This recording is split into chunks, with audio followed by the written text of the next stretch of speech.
Hello everyone, my name is Jake and welcome back to the 14th week of Federal Focus. Now, this week is mostly going to be focused on the UK local election, which just happened recently and the aftermath of it.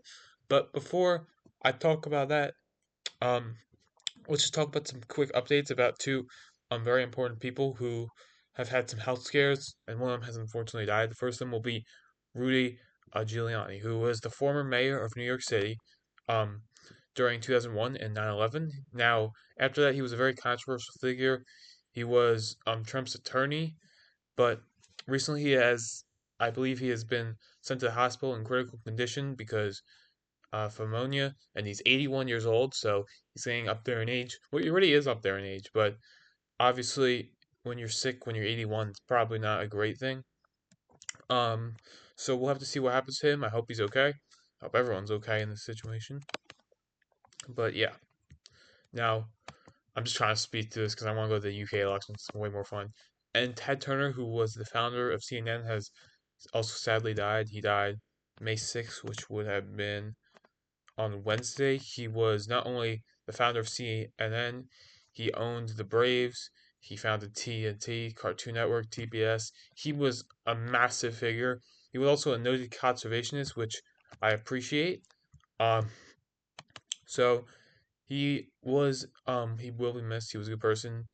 And I believe um he contributed well to the US and to society in general. Apparently loved wrestling also. um Yeah, so he will be missed. And now to the most fun thing here, the UK elections. Now, I just want to give a quick overview on how the UK local elections work. Okay. So, in the UK, there are counties. There's around there was 136 counties up for grabs in this election. Each of these counties have around 50 or so councillors, and these represent a couple thousand people, usually at most. And every year around May they have an election um for these councilors, but they're not all at once. As you can see, last year they did not as many, and the reason why this year they did so many is because there was in London and many of the major cities, including I think Birmingham, Manchester, and Liverpool.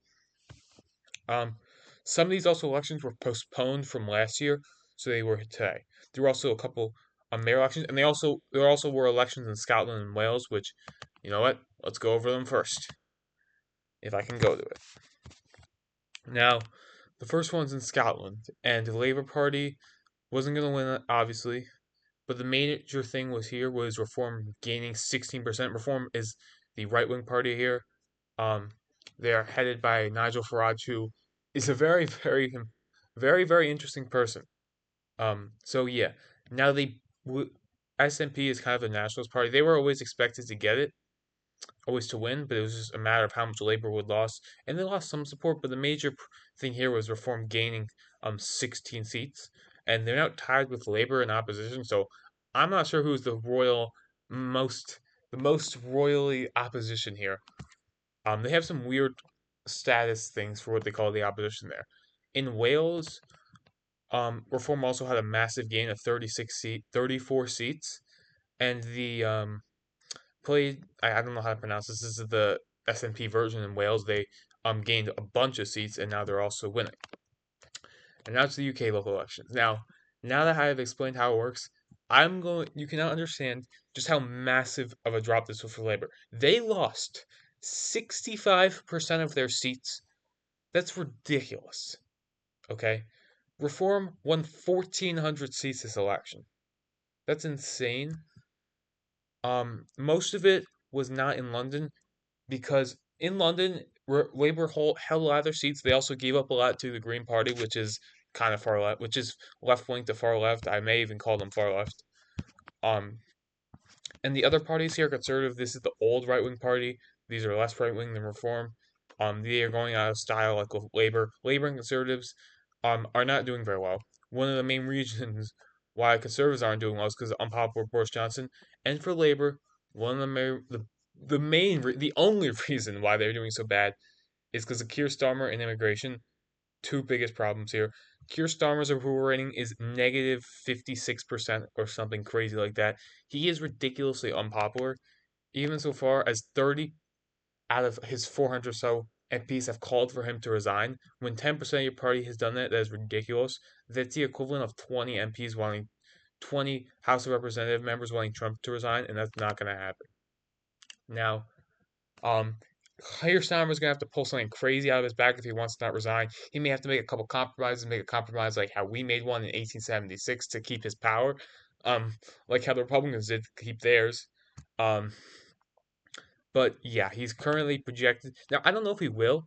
The problem with Keir Starmer is he is delusional at this point. He keeps saying how he's going to run for 8 more years, which means he'd have to win another election. There is a higher chance of me becoming the president of the United States at the age of 40 than you continuing to be PM. You are so unbelievably unpopular. There's a 70% chance that he loses power by the end of this year. Let's go to the next UK elections. I will show you this graph here.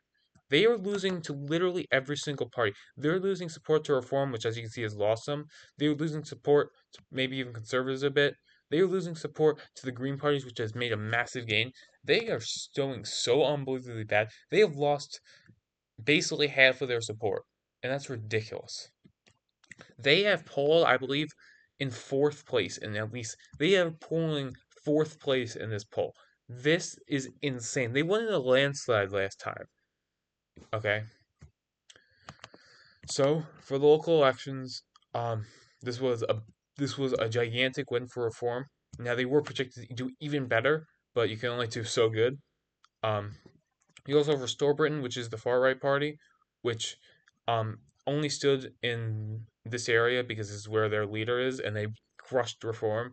So Reform may be looking for a right wing challenger over there because problem because people right wing people are saying what the problem with Reform is that they're not ethnically nationalistic, they're just nationalistic for the country, so they're willing to accept like immigrants who have came in the last like 20 years to their party as long as they promise to reduce immigration, which can definitely cause some problems if you're a right wing party wanting to reduce immigration and you're accepting immigrants like that.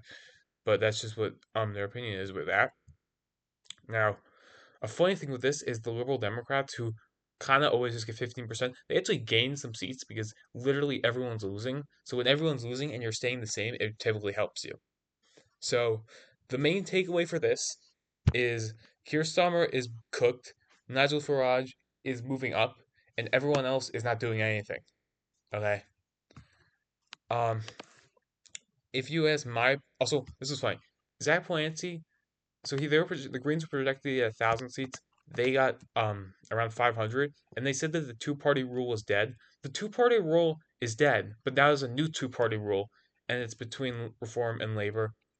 Um, but the Greens are moving up. But yeah, I personally just don't like Zach Polanski. I think he's crazy. And I'm glad that Green massively underperformed. But that's my own bias getting in here. Um, thank you guys all for watching. This was actually a very fun election to cover. To cover and to watch. I was watching all the results live. I was getting notifications from my phone for each counselor, and literally every single one it said negative 50 Labor, Reform gains 50%. There were 100 points shifts. Labor losing seats that they won with 80% of the vote in a landslide. It was absolutely insane. But thank you guys all for watching. I hope to see you next week in day 15.